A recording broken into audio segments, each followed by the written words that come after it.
Olá, pessoal! Hoje nós vamos tratar a respeito da Lei 8.906/94, que é o Estatuto da Advocacia. E, nesse primeiro momento, nós vamos tratar da atividade na advocacia. Vamos ouvir o artigo 1º e o artigo 2º da Lei 8.906/94. Artigo 1º da Lei 8.906/94. São atividades privativas de advocacia. Inciso 1º. A postulação ao órgão do Poder Judiciário e aos juizados especiais. Inciso 2º. As atividades de consultoria, assessoria e direção jurídicas. Muito bem, vocês puderam perceber pela leitura desse artigo que são atividades privativas da advocacia a maioria das situações da vida comum do homem moderno em nosso país.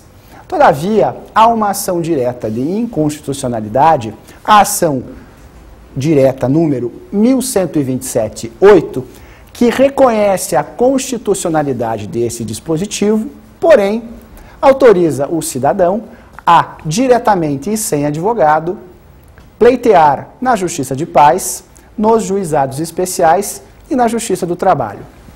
Ou seja, nenhum de nós precisa de advogado para casar, nenhum de nós precisa de advogados para demandar na Justiça do Trabalho, igualmente para propor ação no juizado especial até o limite de 20 salários mínimos. Interessante a gente poder entender esse artigo, que na verdade dá ao advogado a prioridade de ação, todavia exclui da necessidade de se ter um advogado nestas três hipóteses que eu acabei de colocar. Este primeiro capítulo do Estatuto da Lei 8.906/94 possui 3 pontos importantes, que são necessários o comentário a partir de agora. Primeiramente, nós temos que falar a respeito dos atos nulos. Ou seja, são nulos todos os atos que se requerem a participação de advogado e que advogado não existe. Ou seja, se o advogado não se faz presente e há necessidade de tê-lo, o ato, por óbvio, é nulo. Outra situação bastante importante é aquela situação que trata a respeito da possibilidade do advogado poder defender o seu cliente sem procuração. Ou seja, meus queridos alunos, se vocês, porventura, precisarem ver um processo que esteja numa vara civil, por exemplo, um processo findo de uma ação de acidente de trânsito e estiverem sem a procuração, saibam que vocês poderão consultar o processo sem procuração pelo prazo de 10 dias para poderem, então, saber se vão defender ou não os seus clientes. Isso não pode ser nunca esquecido. Sob outro aspecto, nós, advogados, quando renunciamos a um processo, somos ou ficamos ligados ao processo por 10 dias. Esses 10 dias dão ao cliente a tranquilidade para que ele possa constituir um outro profissional. Até estes 10 dias após a renúncia ou a comunicação da renúncia por parte do advogado com relação ao seu cliente, o advogado fica vinculado e responde por danos que eventualmente venha a causar com relação àquilo que faz neste processo em que ele renunciou. Esta é uma regra muito interessante e nós não podemos esquecê-la. O nosso tema agora diz respeito aos direitos do advogado. Os direitos do advogado estão constantes no artigo 7º do nosso Estatuto, da Lei 8.906/94. O artigo 7º é um artigo que possui 20 incisos e que é absolutamente importante. Por quê? A lei, quando foi elaborada, buscou gerar a nós, profissionais do direito, uma garantia para o desenvolvimento adequado do trabalho. A seguir, é importante que tratemos a respeito do direito que nós, advogados, temos de nos comunicar com nossos clientes que se encontrem presos, a qualquer momento, a qualquer hora do dia. O direito de ingresso é outro direito importante que nós, advogados, no cotidiano não utilizamos. Eu quero dizer que o direito de ingresso diz respeito àquela possibilidade que o advogado tem de ingressar em qualquer sala de juiz, em qualquer sala de audiência, em qualquer cartório ou mesmo no tribunal, para falar com o magistrado, independente de haver marcado hora. Isso nós no cotidiano não utilizamos. Há uma temerosidade por parte dos colegas que acha que o juiz só atende com hora marcada.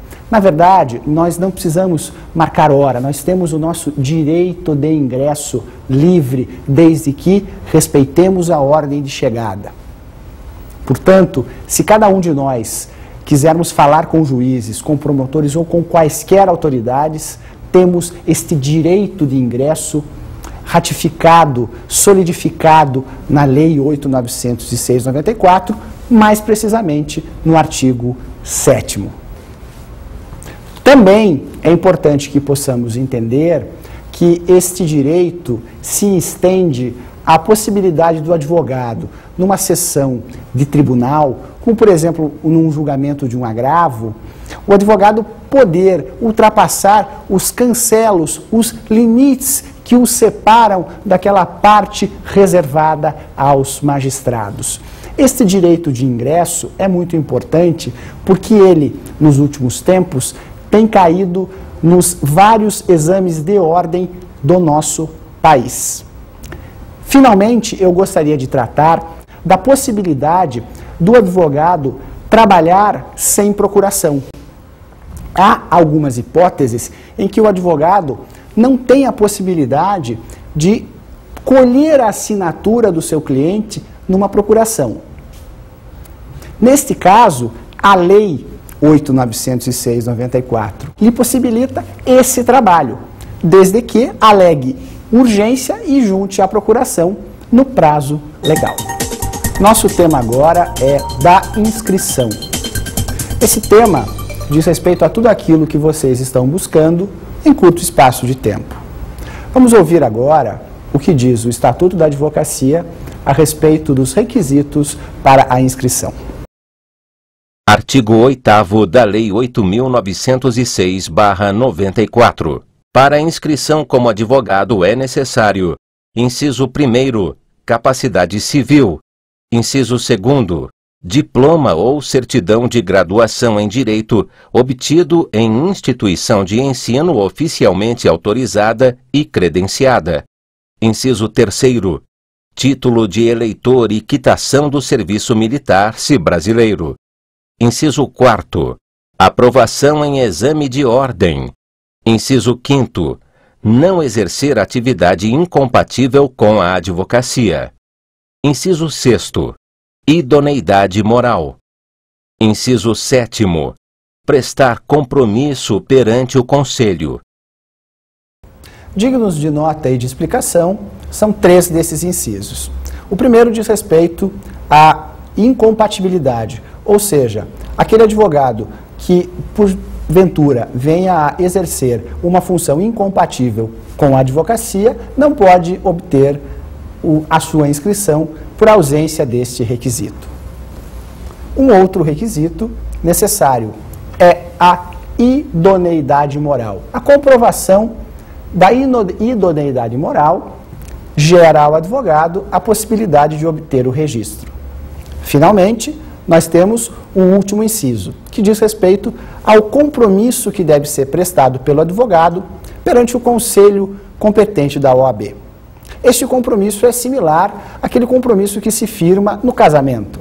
Ou seja, o advogado, agora recebendo a sua carteira de advogado, presta um juramento perante o conselho e se torna um advogado, deixando de ser bacharel após, por óbvio, ter sido aprovado no exame de ordem.